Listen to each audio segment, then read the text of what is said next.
menjadikan nyata impian yang indah. Jadi silahkan saudara mempunyai doa, harapan, wishes, impian saudara, tetapi harus berdasar kepada firman Tuhan. Amin. Sudah pasti ini Tuhan akan memberikan apa yang terbaik di dalam hidup saudara. Ya, itu sebab saudara ada sebuah ayat yang saya memetiknya. Ada dua tokoh saya sampaikan sore hari ini, yaitu Esther dan Yusuf. Kedua-duanya mempunyai impian. Esther membayar impiannya dengan menyabung nyawa. Dia berkata, kalau aku harus mati, aku mati. Ya, if I die, I die. Dia berkata. Kenapa? Dia menyabung nyawa untuk membayar impiannya bagi keselamatan bangsa-bangsa, bagi keselamatan bangsanya, yaitu bangsa Yahudi. Saudara yang kekasih, kita akan membuka Alkitab kita pada Esther pasal yang keempat, ayat yang ke-14. Mari kita akan baca bersama. Pada halaman 705 Perjanjian Lama. Esther 4 ayat 14. 1, 2. Sebab sekalipun engkau pada saat ini berdiam diri saja, bagi orang Yahudi akan timbul juga pertolongan dan kelepasan dari pihak lain. Dan engkau dengan kaum keluargamu akan binasa. Siapa tahu, mungkin justru untuk saat yang seperti ini engkau beroleh kedudukan sebagai ratu. Amin. Jadi saudara, di sini adalah tulisan surat daripada Mordekai. Mordekai adalah paman, om daripada Esther. Saudara, Esther tidak punya ayah bunda. Dari sejak kecil dia dipelihara oleh omnya dan oleh tantenya, yaitu Mordekai. Saudara, Mordekai adalah orang yang terpandang, berhikmat. Jadi Mordekai ini bisa masuk keluar istana raja Ahasveros karena dia seorang yang berhikmat, seorang yang baik dan membela raja. Saudara, kalau saudara membaca dari pasal 1, kisah Esther ini sangat rumit sekali. Kisah yang sangat menyabung nyawa. Ini Esther. Ya saudara, dan itu sebabnya pada akhirnya tidak cukup waktu buat saya saudara baca di rumah menceritakannya, tapi pada akhirnya Esther terpilih menjadi permaisuri dari raja. Saudara bisa bayangkan, raja tidak tahu siapa Esther. Esther adalah orang Yahudi, dan Esther atas petunjuk dari omnya, ya, tidak mengungkap jati dirinya. Dari bangsa mana, dari keturunan mana, dia menutup itu semuanya. Raja dan para menteri di istana hanya tahu bahwa Esther adalah anak Mordekai. Cuma itu aja. Saudara, dan inilah yang terjadi. Akhirnya Esther menjadi ratu, mengalahkan wanita-wanita cantik yang lain, wanita-wanita jenius yang lain, yang dites, yang diinterview untuk menjadi ratu. Esther yang keluar menjadi pemenangnya, menjadi rajalah, menjadi ratulah dia. Ya, ini singkat ceritanya. Berjalanlah waktu. Saudara, ada seorang yang bernama Haman. Haman adalah orang yang sangat memusuhi bangsa Yahudi dan sangat memusuhi Mordekai. Jadi Haman bersaing dengan Mordekai. Karena Haman diangkat menjadi tangan kanan raja. Harusnya Mordekai kalau melihat Haman jalan, maka Mordekai harus berlutut menyembahnya, memberi hormat. Tetapi Mordekai tahu bahwa Haman ini adalah orang yang busuk hatinya. Jadi Mordekai tidak mau memberi hormat. Ketika Haman ini dengan pangkat yang tinggi lewat, Haman melirik. Oh, kamu tidak mau menyembah kepadaku. Aku berjalan sebagai pangkat tinggi dari raja, baru dinobatkan oleh raja dan kamu tidak mau menyembah. Sakit hatinya. Ya saudara, apakah saudara mudah sakit hati? Ya, saudara pasti Haman. Ya. Haman saja. Ya, para kekasih, kalau orang mudah sakit hati seperti Haman ini, wah dia serik banget. Dia mulai pikiran, hari itu dia punya pikiran, aku akan membantai Mordekai. Ya saudara, hanya karena Mordekai tidak memberi hormat kepada dia. Ya saudara, inilah kalau satu orang dia mudah tersinggung, maka dia mudah melakukan kriminal. Dia pasti hatinya diisi dengan dendam kesumat. Hatinya diisi dengan keinginan membalas dendam. Tidak ada maaf, tidak ada kasih apalagi. Inilah seorang yang bernama Haman. Jadi kalau seorang dia mudah tersinggung, dia dekat dengan kriminal. Ya saudara, itu sebab kita mau belajar untuk mempunyai hati yang pemaaf, hati yang penuh dengan kasih. Katakan, saya harus demikian. Ya. Nah, saudara, Esther dia di dalam istana. Dan Mordekai mengirim surat melalui utusan seorang yang sangat dipercaya. Saudara, kalau sampai ini bocor, saudara, orang ini akan dipenggal kepalanya, Mordekai akan dipenggal kepalanya. Karena berani-beraninya mengusik permaisuri raja. Ya, ini harus diingat. Para kekasih, itu sebab Mordekai dia menulis surat rahasia dan berkata, di luar ini orang-orang Yahudi pada ketakutan semua Esther. Apakah kamu sebagai ratu tidak bisa berbicara kepada raja? Katakan pada raja bahwa kita ini bukan bangsa yang jahat. Ini hanya gara-gara Haman saja. Sehingga seluruh bangsa Yahudi akan dibinasakan.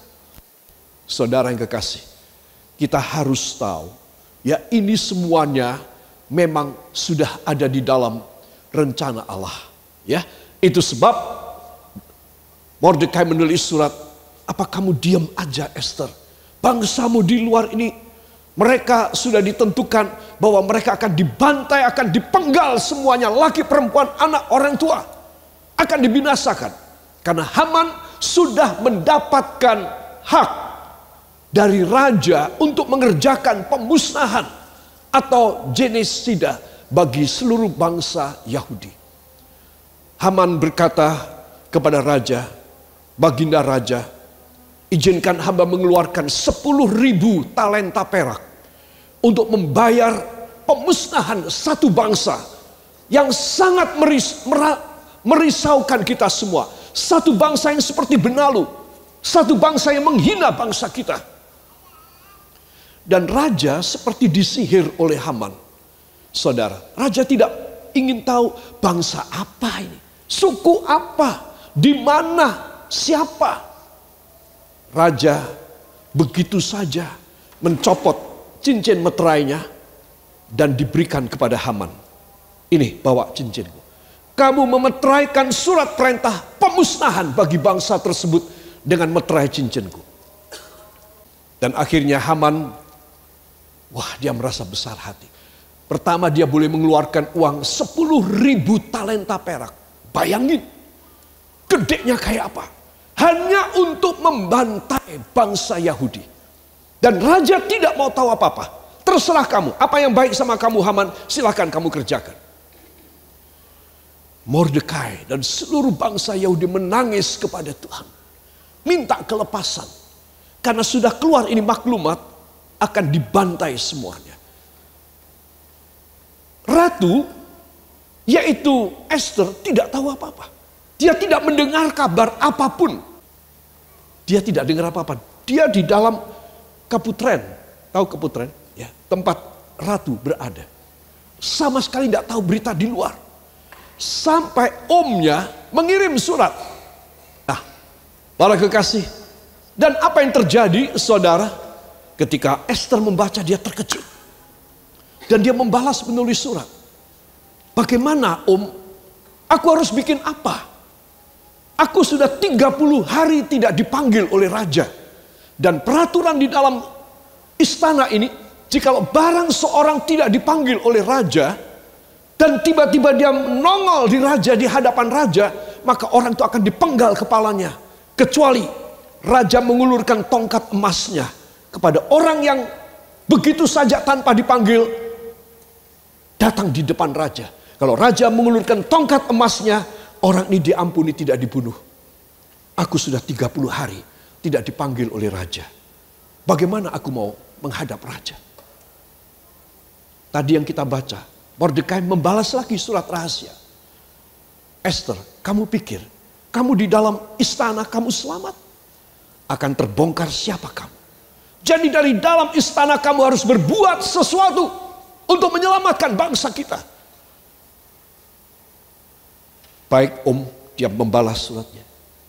Baik, aku akan menyuruh semua, baik aku maupun dayang-dayangku, kami akan berpuasa 3 hari.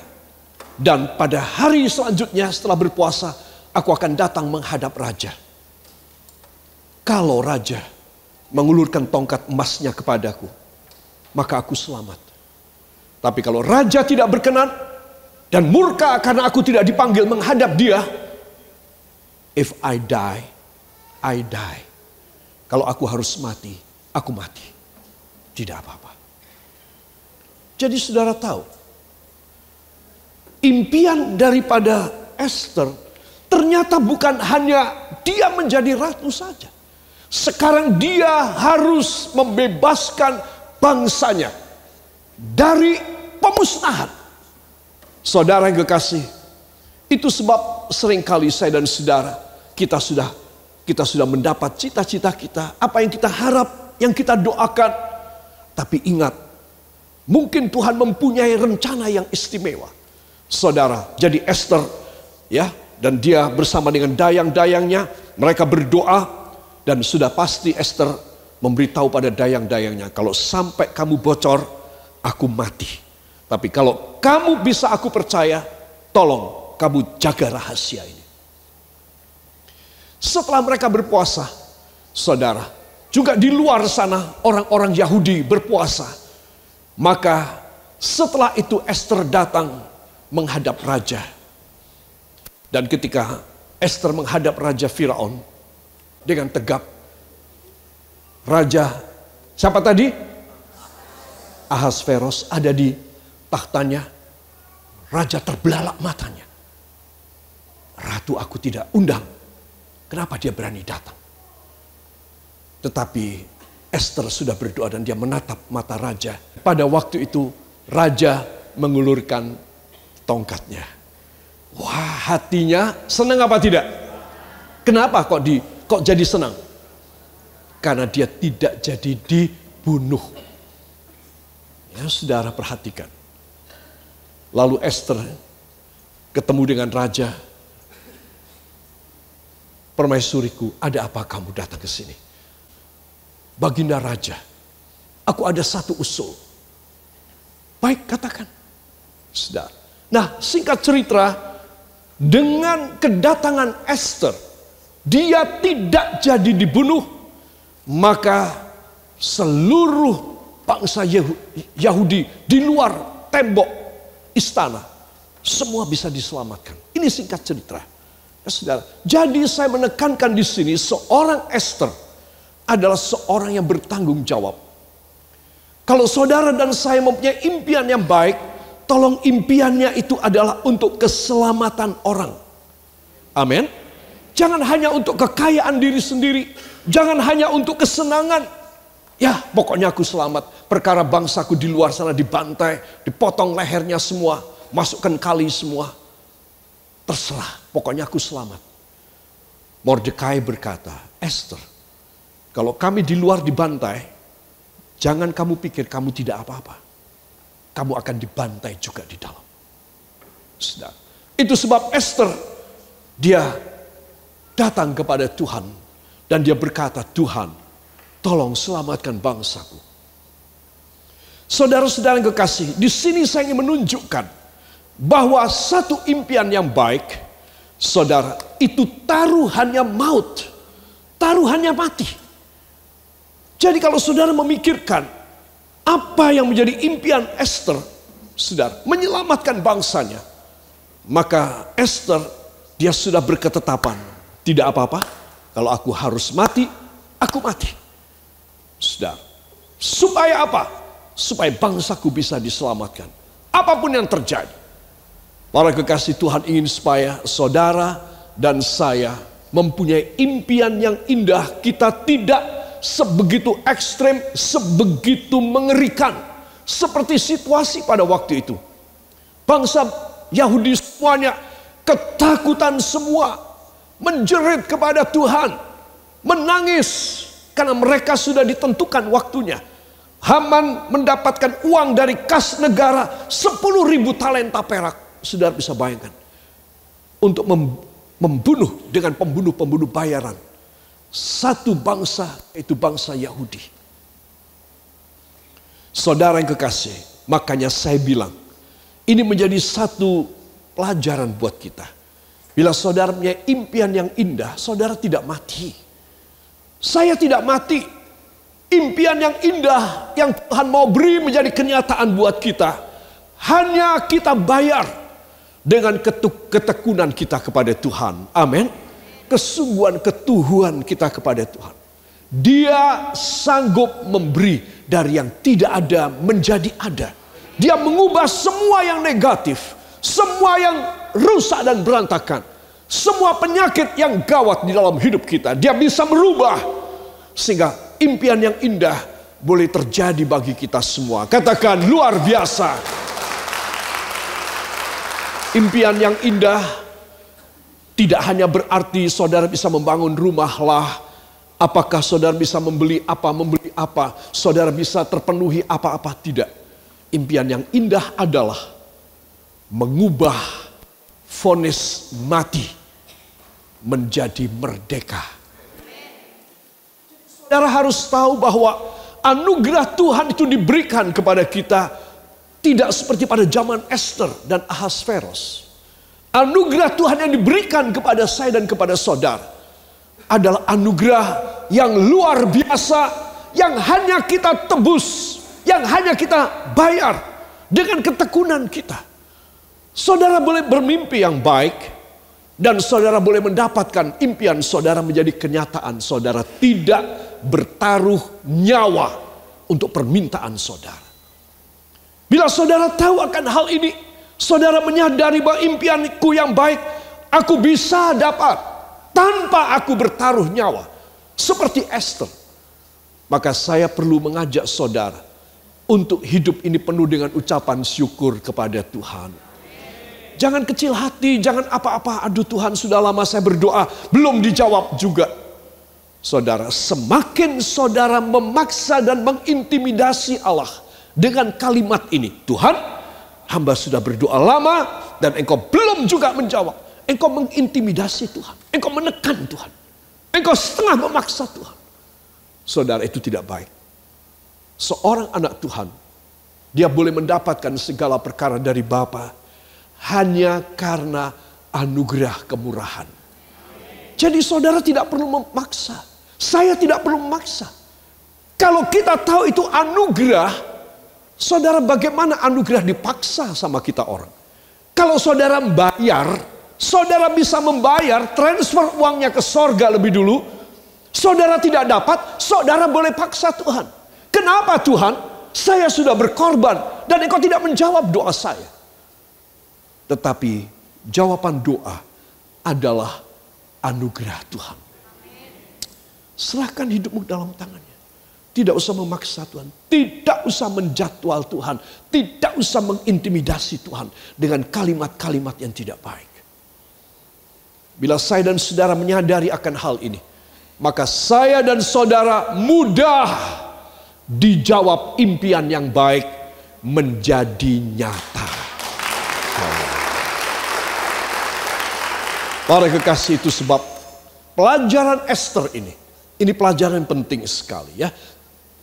Mordekai berkata kepada keponakannya ini, Esther, dia berkata, siapa tahu saat seperti ini justru akan membuat engkau menjadi ratu. Apa artinya? Engkau akan menjadi seorang istri permaisuri raja yang bisa menaklukkan raja. Siapa tahu? Jadi saat seperti apa itu? Yaitu saat di mana Esther dan seluruh bangsanya mengalami tekanan batin yang luar biasa. Pertama, keluar surat keputusan yang ditandatangani oleh Haman dengan cap meterai raja. Ini meterai ya, ada satu semacam sat yang panas ditaruh di kertas itu di atas gulungan surat, dan kemudian cincin raja dicapkan di sana. Haman yang mengerjakan, harusnya raja yang mengerjakan. Tapi raja terlalu percaya, kayak disihir oleh Haman, sampai cincinnya dicopot, kasih sama Haman. Apapun yang ditulis oleh Haman, raja tidak tahu. Haman boleh lakukan. Saudara bisa bayangkan, habislah harapan hidup dari bangsa Yahudi, habis sama sekali. Ketika surat keputusan turun, saudara, saya boleh katakan surat keputusan yang menyangkut nyawa ini seperti suratan nasib. Ini seringkali saya dan saudara punya pikiran, saya sudah disuratkan, saya sudah dinasibkan menjadi anak yang bodoh, menjadi orang yang tidak berhasil, saya dinasibkan menjadi istri yang demikian, saya dinasibkan menjadi suami yang menderita, saya dinasibkan menjadi kakek atau nenek yang akan sampai mati hidup dalam kesengsaraan dan kesakitan hati. Saudara, banyak orang percaya pada suratan nasib. Semua katakan, tetapi malam hari ini saya percaya pada kuasa Tuhan. Mujizat tidak membutuhkan nyawa saya, karena mujizat saya sudah dibayar oleh nyawa Yesus di kayu salib. Yang percaya beri tepuk tangan bagi dia. Haleluya. Jadi bila ada saudara punya pikiran, aku sudah suratan nasibnya kayak begini. Ya, orang itu bisa membaca apa? Telapak tangan. Ya, coba dilihat telapak tangan saudara. Saya mau baca telapak tangan saudara. Ayo dilihat. Ada garis ini enggak? Ada enggak? Ada yang telapaknya tidak pakai garis, mesti dari plastik. Ya. Ada garis? Katakan, garis ini adalah sungai berkat. Ya. Garis yang satunya adalah kuasa kesembuhan. Garis yang melintang adalah anugerah Tuhan yang besar buat saya. Jadi garis tangan saya, wow banget. Percaya? Para kekasih, semua katakan, garis tangan saya, suratan nasib saya. Bukan saya yang menyambung nyawa, tetapi Yesus sudah mati buat saya, supaya suratan nasib saya, garis tangan saya, semata-mata berat dan selamat dalam nama Yesus. Amin. Saudara yang kekasih, Esther harus menyambung nyawa, tetapi saudara dan saya tidak perlu sama sekali, karena sudah ada yang mati buat kita, sehingga suratan nasib kita luar biasa. Amin. Harus percaya demikian. Jangan, ya anak-anakku yang masih muda, wah kenapa saya kok nggak dapat jodoh? Ya kenapa saya kok begini? Ya istri atau suami, kenapa saya sampai mengalami demikian? Ya karena saya nasibnya tidak baik. Engkau tidak boleh mendengar bisikan iblis. Semua nasib menjadi baik karena Yesus sudah disalib buat saudara dan buat saya. Jadi tidak ada alasan engkau menyambung nyawa, tidak ada. Hanya ada satu alasan, engkau harus hidup bahagia. Engkau harus hidup diberkati. Engkau harus hidup melawan segala macam bisikan iblis. Engkau tidak perlu takut dan khawatir. Katakan amin. Saat seperti apakah itu? Saat Esther tidak boleh masa bodoh terhadap Sikon bangsanya di luar tembok istana. Saudara, jadi Esther kemudian mulai terbuka pikirannya. Oh iya, aku masuk ke sini tanpa memberitahu bahwa aku orang Yahudi. Kalau sampai raja tahu aku orang Yahudi, aduh, apa yang terjadi? Itu sebab Mordekai bilang, Esther, kalau kamu tidak berbuat sesuatu, kamu akan dibantai di dalam istana. Itu sebab Esther, berbuatlah sesuatu. Kalau engkau berbuat sesuatu, maka kita semua akan selamat dan engkau dimuliakan sebagai permaisuri yang bijaksana. Amin. Itu sebab saudara perhatikan, di atas semua yang kita pertaruhkan di dalam hidup ini, Tuhan mengatasi semuanya. Tuhan akan menyatakan rencana yang istimewa dalam hidup kita. Semua katakan, asalkan saya, bila mana saya mau berkorban dan percaya pada kuasa Tuhan. Ya, saudara, seperti Esther tadi, dia maju ke depan. Dan dia sudah meninggalkan keputrennya, istananya. Dan dia punya pikiran, kalau aku mati, kalau aku harus mati, raja tidak mengulurkan tongkat emasnya ke arah aku, berarti aku akan mati. Aku mati. Tetapi siapa tahu, Tuhan mengubah keputusan. Dan Tuhan mengubah keputusan.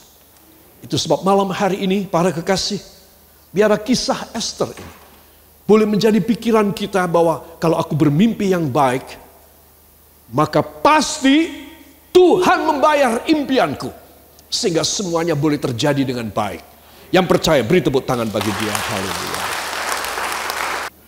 Selama saya dan saudara masih ada dendam kesumat, selama saya dan saudara masih menyimpan kesalahan orang lain, engkau bermimpi buruk saja, yang engkau coba untuk menutupi dan memasang topeng, kosmetika, lipstick di depanmu, sebenarnya engkau bermimpi buruk. Itu sebab seorang anak Tuhan, dia harus mempunyai hati yang tulus dan benar di hadapan Tuhan. Hanya Tuhan yang bisa membaca. Tidak ada orang bisa membaca hati saya, hati saudara. Hanya Yesus yang bisa membaca. Roh Kudus yang tahu semuanya. Kalau saya dan saudara mempunyai sifat sedemikian, maka niscaya, katakan niscaya, malam ini dan selanjutnya, Tuhan memberi kepada saya mimpi indah yang menjadi realita dalam nama Yesus. Semua mata dipejamkan, kepala tundukkan datang pada Tuhan Yesus. Haleluya. Bapa, hamba telah menyampaikan isi hatimu yang seringkali kami tidak sadar. Tetapi kami tahu inilah cara dan jalan kami untuk kami bisa dipermuliakan seperti Esther dan seperti Yusuf. Ajarilah kami tidak menyimpan kesalahan orang. Karena kami tahu jikalau kami memaafkan kesalahan orang, maka dosa-dosa kami pun dimaafkan oleh Tuhan. Supaya hati kami bersih, sehingga Engkau memberi impian yang baik kepada kami, sehingga itu menjadi kenyataan bagi kami.